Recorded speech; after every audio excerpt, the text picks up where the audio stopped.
Okay, so picking up where we left off, if you happen to be transporting a loved one's prescriptions outside of your home and you get pulled over by the sheriff's department and they're in your car, you will be arrested for having a controlled substance that's not issued in your name.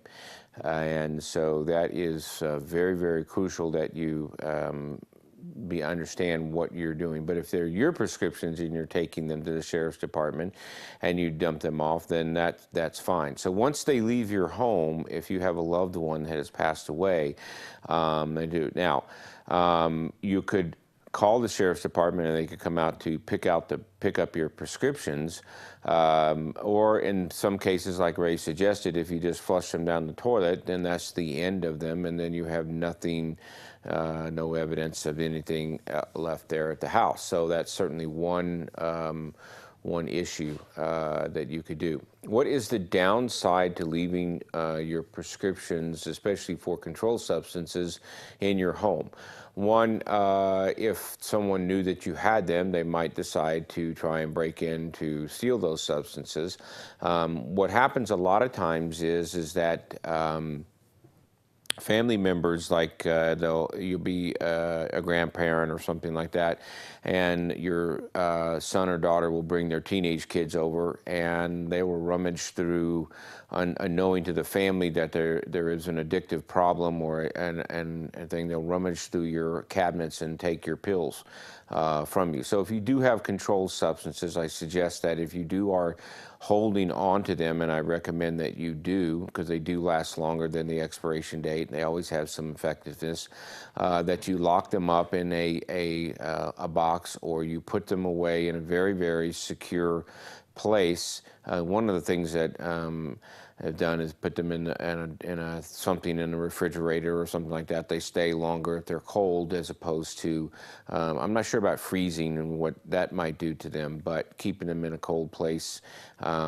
sometimes would be very, very helpful. So again, the downside is that somebody might take them from you, and somebody might look for them if they know that someone was on pain medications. That's about it. So yes, I do think I would try and keep them in case you needed them, especially in today's market. So going back to what we were talking about calling the State Board of Pharmacy, and because that is their mandate to investigate why you could not get your prescription. Then there's two things that are going to happen. Maybe you won't get a response, and it may take a while for them to investigate. But if the pharmacy has to spend a lot of time answering questions to a pharmacy investigator, that's going to filter back through corporate. And that, let's face it, time is money. And if those people over there, the pharmacy and the pharmacy boards, are coming down and asking a bunch of questions and starting to look at that, then that's going to filter back up to corporate.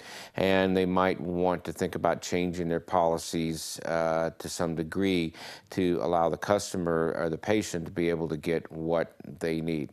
I also think it could be a violation of the American Disabilities Act. I do think that potentially lawsuits should possibly come out of this. I'm not advocating all of that per se, but I do believe there are people that are suffering. My patients are suffering, and they're suffering because there is no reason for this to be a problem. And in fact, several years ago, if we go back 4 or 5 years ago, when Family Pharmacy was here, there was a huge opioid usage in this town, a tremendous amount, and nobody cared. Nobody raised an eyebrow. I mean, you walk into Walgreens and fill 200 OxyContin or whatever it is, they didn't care. Nobody cared until the government started penalizing people with fines and levies. But when you have a 300% increase in your oxycodone, I think maybe it would be appropriate to ask.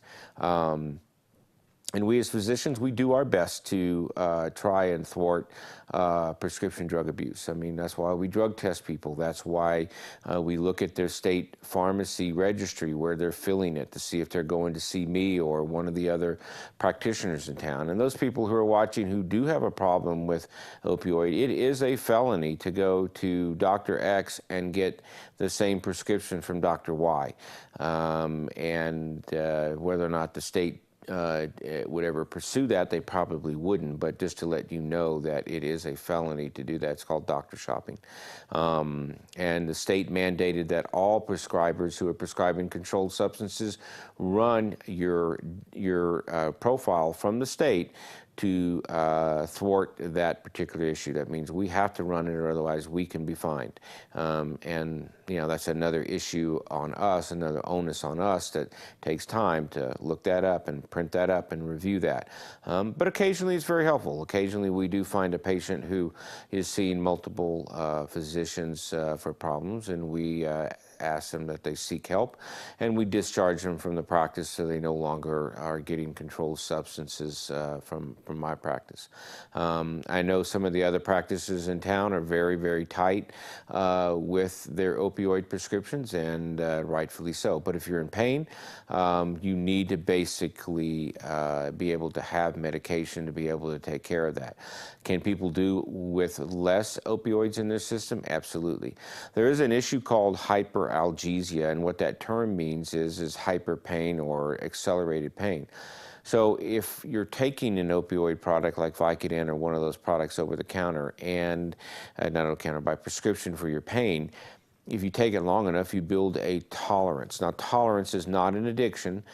Tolerance is where 2 weeks ago 3 pills would work, but now 4 pills has to be taken. So tolerance is not necessarily dependency, but dependency grows out of the tolerance, meaning that as you build a tolerance, it takes more and more medication to relieve your pain. But how much of that pain is really there, and how much of it is the opioid going out of your system that's causing the pain? Well, after several weeks, that's definitely the case. And so that dependency and that tolerance, okay, is why it's very difficult to withdraw from these medications. But that hyperalgesia is your so-called dependency, and that makes you getting off of the medications very, very difficult. And that's why it's important to realize that long-term use of opioids are really good for certain pain, but they're not really good for some of the other pains. Certainly degenerative arthritis, although a lot of people take them for that, not everybody can tolerate a non-steroidal. Some people have heart failure, some people have kidney failure, some people have things of that nature that would prevent them from using that. Let's see, we have Floyd. Floyd, are you on the phone? Floyd? Hello? Well, we'll attempt to correct that that issue, but at any rate, so you paint yourself into a corner by taking prescriptions, and some people can't because of certain reasons take that. So if that's the case, then you have to be very judicious with your use of those particular products and try and hold back as much as possible. Sometimes the pharmacies lately have forced people into lower amounts of medications by not filling them. So that's an unfortunate thing, but in some patients I've seen that have been on high doses, they've been able to wean them. Huh? Okay. So, Floyd, are you there? Yes. Okay. Thank you for calling. My question is, I'm a diabetic too. Uh-huh. And I used to live out here, and you was my family doctor. I have a question on test strips. I was wondering, why is there such a rigid ruling and stuff, or codes and stuff that you have to go through just to get test strips to test for your diabetic control? You were wondering what? Why it's so hard to get why them? Why is it it's so rigid for prescriptions on test strips? Oh, why do they require a prescription for test strips? Yes, it's always they ask you questions of how many you need, and even the doctor prescribes like 3 test strips a day. If I feel the need that I need to test more because of something going on in my body chemistry, and I run out, they have questions, well, you can't get test strips right now until this date, and I seem to have a problem with that. Yeah, that's a good point. And most of it probably has to do with some companies, because you're asking somebody to pay for it, they have the right to ask questions how you're using it. Yeah. That could be part of the question. And I guess Medicare mandates that your insurance company covers diabetic and diabetic testing supplies, so you can order them directly from Medicare and some of the other Medicare suppliers. So I think it's probably a rule that it's come down from the government because somebody's paying for it, is the best way I know how to explain it.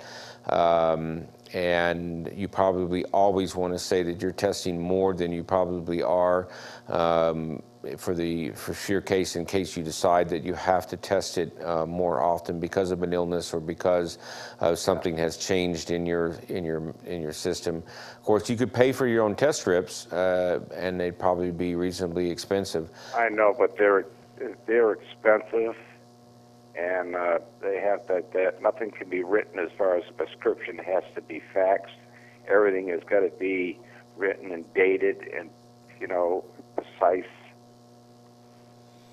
It seems like till I get to the test strips, it's a major issue. And I says, you know what? If you can't test for diabetes, what's the sense of taking medicine? No, I mean, it's an excellent point, Floyd, and that should be something that you could possibly take up or write to your, assemblymen, and maybe your congressman, and explain to them that that's really an issue, and maybe they can enact some legislature that would try and overturn that. And if more people obviously complain about that, then it certainly would get their attention. But I agree, it's a waste of my time to write a prescription for test strips. Do you have to have a prescription to go down and buy aspirin? No. Why would you have to do that for test strips? I agree. I mean, and most of and what I don't understand is that, I mean, a lot of these companies will give you the tester, but they make you pay for the test strips. It's the Polaroid film thing. And there are tons of them on the market. So that could be another, backdoor room deal. We'll give the tester away, but let us charge the public for our test strips. And that may be what you're up against, that type of thing. Anyway, Floyd, if you want to hold the line, we're going to go to break, and then if you have any other questions, otherwise you can come back at a later date. But thank you for that very interesting call, and we're going to go to break right now. Thank you.